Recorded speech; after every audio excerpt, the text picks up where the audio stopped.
Okay, welcome back to Nick Lenz's Comic Corner Classics. No Classics.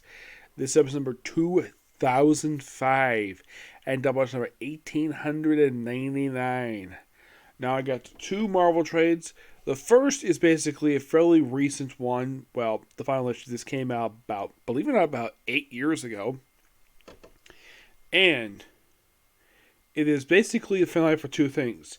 One, a Raiders run for this series, and two, the final one for this particular series, kind of in a way.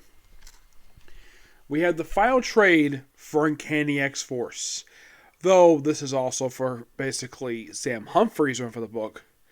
Yes, this book contains at least issues 13 to 17 of Uncanny X-Force Volume 2, along with the last two issues of Cable and X-Force 18 and 19.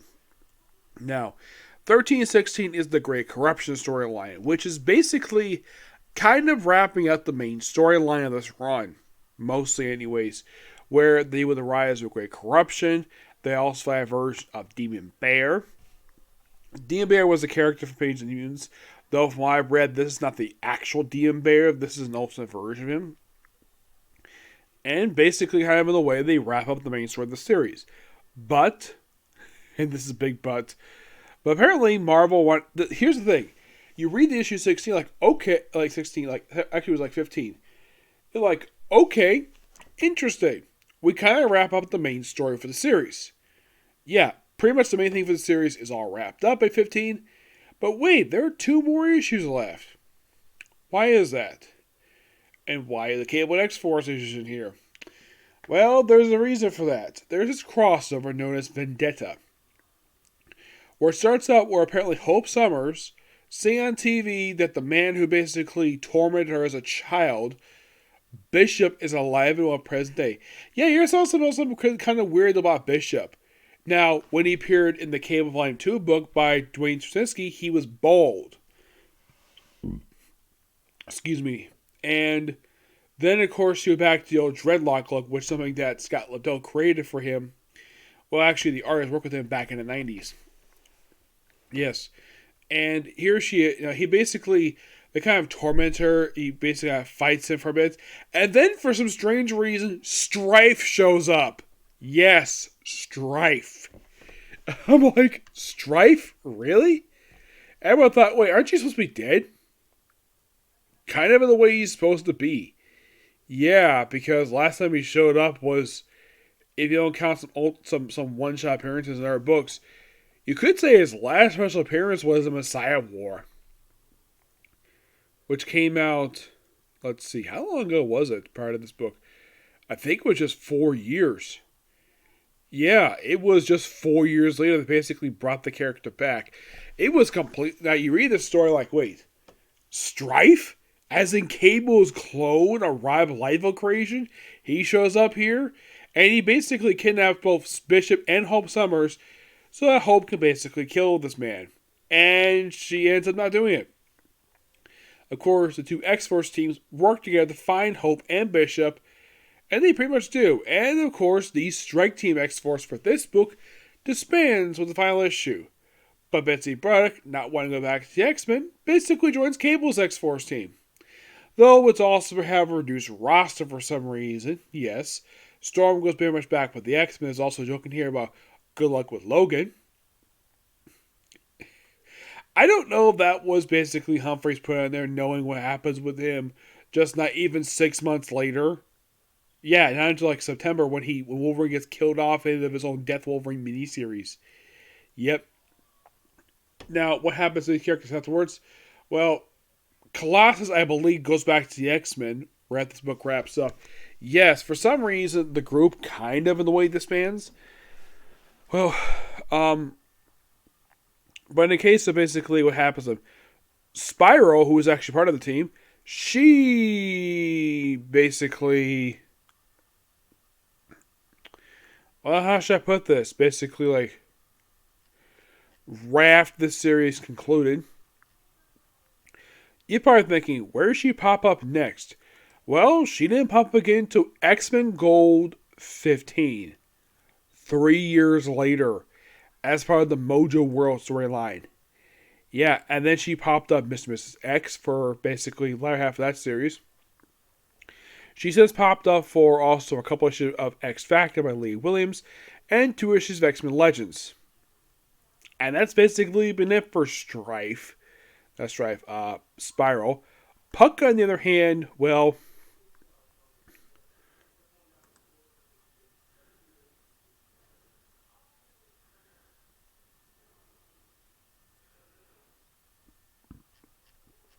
everybody thinking, okay, what happened with Puck after this series wrapped up? Well, I think he next popped up in Amazing X-Men.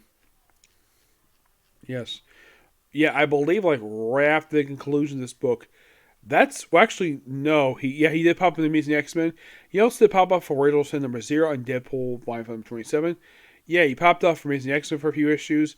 Issue Fantastic 4, issue 600 of Uncanny X-Men, an issue of Deadpool, Spider-Woman, one issue of Ultimates, mainly because she's part of Captain Marvel. He basically sporadically for Captain Marvel, Ultimates, and Spider-Woman for a while. He mostly was just a supporting character in Captain Marvel for quite some time. And then later on, he became a supporting character in Mortal Hulk for pretty much almost the entire series. Got a spin-off of Gamma Flight. His most recent appearance was actually in Amazing Spider-Man Volume 6, number 9. But in flashback. But if you think about it, his last actual appearance was in Mighty Marvel Holiday Special. Yeah, that was his most recent appearance. That was like last year. Excuse me. I think, okay. What about the other one? I believe Colossus, they were joining the X-Men at this point. But yeah, they kind of had a reduced roster by the time that the relaunch happened because they had Phantom X join the roster. But they kept Dr. Nemesis part of the team. And, well, Mara joined the roster, which I believe she's part of the original book. Excuse me, which I have discussed the first year they collects that run already. But this book, it's pretty good. I'm going to give this book a 9.5 out of 10. Oh, by the way, what happens with Strife after this book wraps up? Well, he pops up in Uncanny Avengers. Excuse me, also pops up in a issue of Deadpool. They finally decided to kill him off in the X-Force Anniversary one, in the Anniversary one that came out last year, which celebrates the 30 years of X-Force. So yeah, he's dead again. But yeah, it seems as though for basically for the next 7 years after this series wrapped up, he didn't do very much at all. He was not very active. He was also kind of a main villain of the Ed Bronson run for X-Force. Now, despite this book ending the Wolverine strike force, the strike team of X-Force that Wolverine first assembled, this group is actually still active, believe it or not, in the pages of the current volume of X-Force by Ben Percy. Yep, they reformed the group as part of something associated with Krakatoa, and still very much active. Bishop, on the other hand, didn't do very much after this book concluded. Like, I think, next thing that popped up was in Charles Schultz's Astonishing X-Men, but he mostly has been sporadically appearing since this book ended. But it is interesting that they brought him back, though he has since basically, if I remember correctly, he did trim down his beard. I got the dreadlocks, okay? Next up it is Avengers Epic Collection Volume 5. These collect issues 70, 97, and Incredible Hulk 140. Now, 89 begins the Kree Skrull story arc. I'm not going to discuss it because I've already discussed it already. Now, basically, in a way, in these issues, these are all done by Roy Thomas with John Bushman in the artwork.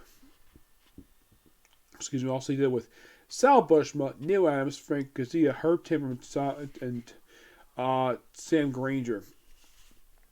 Most of these opening issues mostly talk about issues 77 to 88, and of course Hulk 140. Most of we mostly deal with these issues, most of the stuff related to basically the Black Panther, exploring his backstory. There's awesomeness with the Lethal Legion, mostly the original version of them. And these issues also had a debut of Red Wolf. And that's, also appearance by the Lethal Legion. I believe this was the second version of the team. Excuse me. But, interesting stuff here.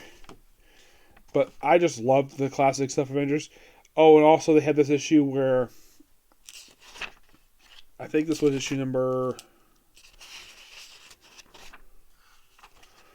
Okay, we have 83. We had the debut of the original version, the Lady Liberators, a team that was actually formed in the pages of Jeff Lemire, Jeff Loebsner for Hulk. Excuse me, yes. But this book, really good. Love it. Give this book roughly a 9.5 out of 10. Oh, in the case of the Hulk stuff, it's mostly... Here's the strange thing about it. Despite it being a crossover with Incredible Hulk 140, the Avengers has appeared at the start of issue 140, and then it's mostly just all Hulk. Where you basically have this creature, a Psylop, who is a recurring villain in the series. And that's pretty much it to talk about with this book, because issues, like I said, 89, 97, already discussed issue already, thanks to discussing excuse me, the Kree War story arc in the Kree School War trade, which I've discussed before. But yeah, two really good books here. Yep. So yeah, that's it. Particular review. That's a particular review. Next up is going to be The Great Jaw Will Not Be Defeated. And I might do one more video after that. Okay? Next video. Bye.